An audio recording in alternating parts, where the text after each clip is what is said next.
तो दोस्त नमस्कार, हमारे कनक चैनल में आप सभी का स्वागत है।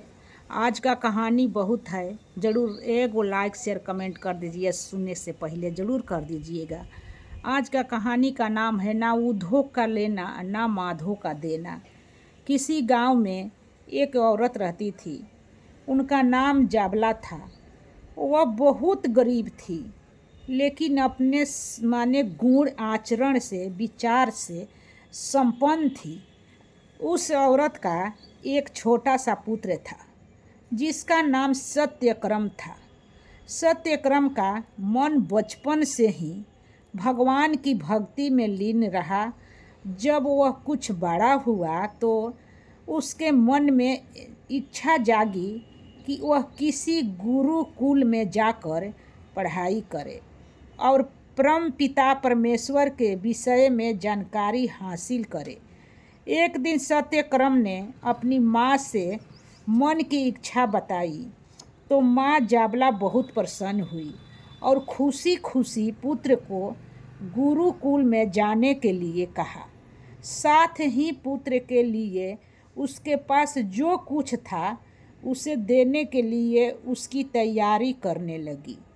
जब सत्यक्रम जाने को तैयार हुआ तब उसने अपनी माँ से पूछा, यदि आचार्य गुरुजी उससे उसका गोत्र पूछेंगे तो वह क्या उत्तर दूंगा?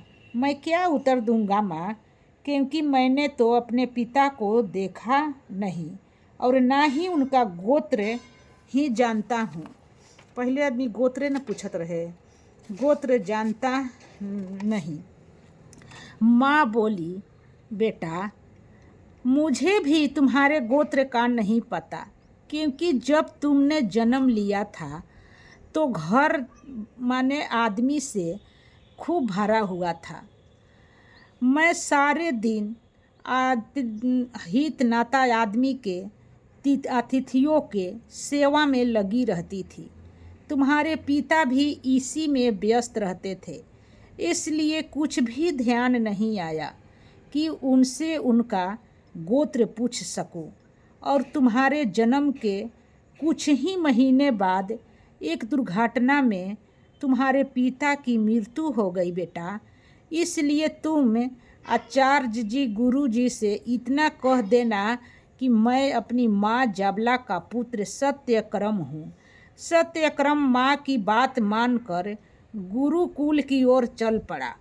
वह गौतम ऋषि के आश्रम में पहुंचा। उसने ऋषि से परम पिता परमेश्वर को जानने के लिए शिक्षा देने का आग्रह किया। ऋषि ने उससे उसका गोत्र पूछा। सत्यक्रम ने माँ के द्वारा बताया गया वही उत्तर दिया कि वह जाबला पुत्र सत्यक्रम है।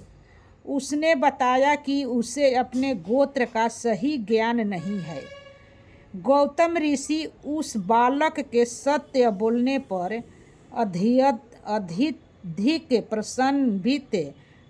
अधिक प्रसन्न हुए, क्योंकि अगर वह चाहता तो कुछ भी झूठ बोल सकता, झूठ गोत्र बता सकता था, किंतु उसने ऐसा नहीं किया था।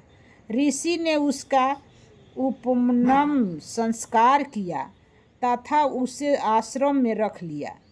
कुछ दिन बाद उन्होंने आश्रम की गऊ में से 400 दुर्लभ दुबर गायें छाटी और उन्हें सत्यक्रम को सौंपते हुए कहा, बालक इन गौ माता को लेकर पास के वन में जाओ और जब तक यह बढ़कर पूरी 1000 ना हो जाए तब तक वापस ना आना।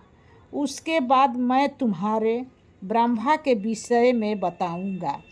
सत्यक्रम ने आचार्य की आज्ञा का गुरु जी का आज्ञा का पालन किया और गौ माता को लेकर वन में चला गया।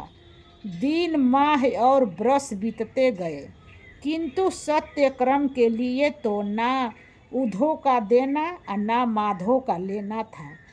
अर्थ आधारत उसे गौ की सेवा के आंतरिक और कोई काम ना था।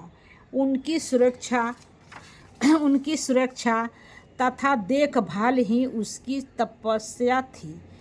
हिंसक जानवरों से बचाना था। उनकी भूख प्यास का ध्यान रखना, यही उसका धर्म पूजा पाठ था, योग साधना थी। जंगल में जब एक स्थान की घास समाप्त हो जाती तो वह उन्हें लेकर दूसरे स्थान को निकल जाता। तब वही डेरा जमा लेता। उसके पास रहने के लिए अपना कोई स्थान न था। वृक्ष के साए तथा गुफाएं ही उसका आसरा सहारा थी। उसके शरीर पर वही वस्त्र थे जो वस्त्र वह पहन कर चला था। भोजन के नाम पर भी वह गाय का दूध और जंगली फल थे। धीरे धीरे समय के साथ साथ गऊ की संख्या बढ़ने लगी। एक दिन उसने देखा कि गऊ की संख्या पूरे 1000 हो चुकी है। सभी गाय स्वतंत्र विचरण करते हुए शुद्ध ताजगी हवा, नदी के स्वच्छ जल और जंगल की ताजी हरी घास खाकर पूरी तरह स्वस्थ भी हो गई थी। सत्यक्रम उन्हें लेकर आचार्य गुरु के आश्रम की ओर चल पड़ा। बरसों तक गऊ पर निरंतर ध्यान, शुद्ध शांत वातावरण, गऊ दूध तथा फल फलहार ने सत्यक्रम को पूरी तरह एक ग्रस्त तथा अंतर्मुखी बना दिया था। एकांत में रहकर दिन रात केवल गऊ की सेवा रूपी तपस्या करते रहने के कारण सभी देवता उनसे प्रसन्न रहते थे। उन्हीं देवताओं ने रास्ते में भिन्न भिन्न रूपों में आकर सत्यक्रम को ब्रह्मा से संबंधित उपदेश दिए।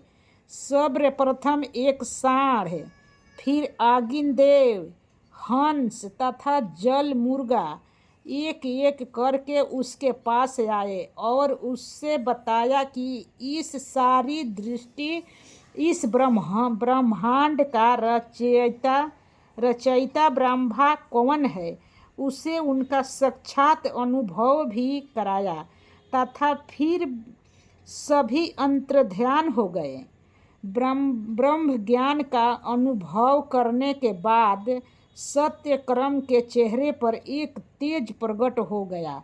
उसके नेत्र में चमक आ गई तथा उसकी वाणी धीरे धीरे गंभीर हो गई। उसकी चाल ढाल बदल गई।